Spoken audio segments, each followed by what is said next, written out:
By most accounts, America has suffered through terrible spikes in crime in recent years. A notorious focal point is New York City subways. Statistically, subway crime is said to be lessening now, but violent crime remains stubbornly higher than before the COVID shutdowns, and it's clear that many riders remain fearful. Lisa Fletcher has the fascinating history of people on New York's subway system who took threats into their own hands. New York's subway is the backbone of the city, essential to its daily flow. The next stop is Avenue Key. With millions of riders, more than 600 miles of track, and nearly 500 stations, it stands as the largest and busiest subway system in North America. Stand clear of the closing doors, please. But after a recent wave of random attacks on riders, New York City residents are on edge. On New Year's Eve, the man in the blue hooded jacket shoved a passenger onto the tracks just moments before the train entered the station. Prior to that, a subway car became a crime scene after a homeless woman sleeping inside of it was set on fire. An illegal immigrant is accused of igniting the blaze and fanning the flames before watching her burn to death from a bench on the station platform. And countless slashings, stabbings, and shootings have plagued the city in numbers not seen in recent history. And I'm afraid. I'm being honest. I'm really afraid. One thing these crimes have in common, aside from their horrifying nature, is that they occurred in the absence of police. Right now, New York City is operating with the smallest force since 1994. In May last year, Marine veteran Daniel Penny was on the subway when a man, according to passengers, began threatening riders. Penny restrained him. I forget what stop it was at, but some guy came in, he's like, whipped his jacket off, and he's like, I'm gonna kill everybody, I can go to prison forever, I don't care, I don't do this. At that point, I looked to the person next to me like, hey, just hang on to this phone for me. I had my headphones in, took it off, and just kind of like grabbed him from behind, because he came in, just to because he was acting like a lunatic, like a crazy person. Jordan Neely, a homeless man with a history of mental illness and drug use, died. Penny faced charges of second-degree manslaughter and criminally negligent homicide. His trial showcased the city's divide over what some called vigilantism. In December, after a 2-week trial, the jury found him not guilty. In another major development, chaos erupted both inside and outside a New York City courthouse today after a jury found Marine veteran Daniel Penny not guilty.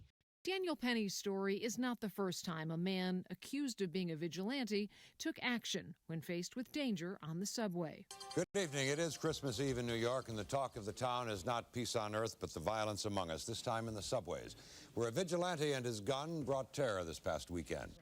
40 years before Daniel Penny, Bernard Goetz was arrested after opening fire in a New York City subway on a group of young men he claimed were trying to rob him and beat him up. He became known as the subway vigilante. And if you think that is so terrible, I just wish anyone could have been there in my place. If you don't know better, you just don't know New York. Goetz was charged with attempted murder, assault, reckless endangerment, and several firearms offenses. He was found not guilty, except for one count of carrying an unlicensed firearm. Retired NYPD officer Peter Panuccio was a rookie when Goetz shot the men on the subway.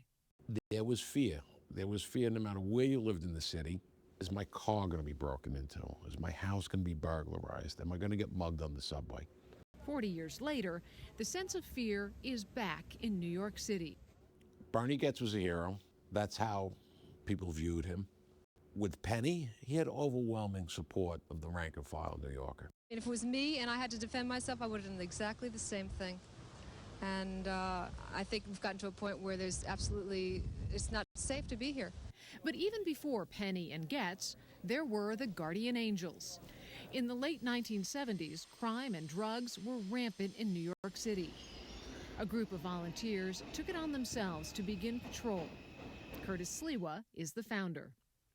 When I started Guardian Angels in 1979 in the Bronx, it was the era of gangs. So a gang would come in, they put a sawed-off shotgun to your knee, they tell everybody, hold up, I mean, they stole everything. They were like locusts to a cornfield. That was organized. Very rarely would you run across an emotionally disturbed person. Now there's nothing organized. The most frightening place for a person in New York City to be is on a moving subway train when the doors are closed and all of a sudden somebody's acting up and you realize this could lead to your demise. You say to yourself, what am I going to do? On the night train bound for Manhattan, Sliwa reflected on the decades of danger that he and his team of guardian angels see every night. Different threats, same outcome. There were 2,000 murders a year, 10,000 unsolved shootings back in 1990. So that gives you a 30-year period. Yeah. There's nowhere near that many shootings or that many murders. It's just now you have these random, violent attacks, unexpected, by emotionally disturbed persons that people are frightened of. 40 years and 3 salient examples of what some call vigilantism, with little seemingly changed on New York subways. So the time we left Coney Island, the guardian angels look out at every stop. We haven't seen one cop. So it just goes to show you, the moment you get in the subway train, people know they're on their own. For Full Measure, I'm Lisa Fletcher in New York.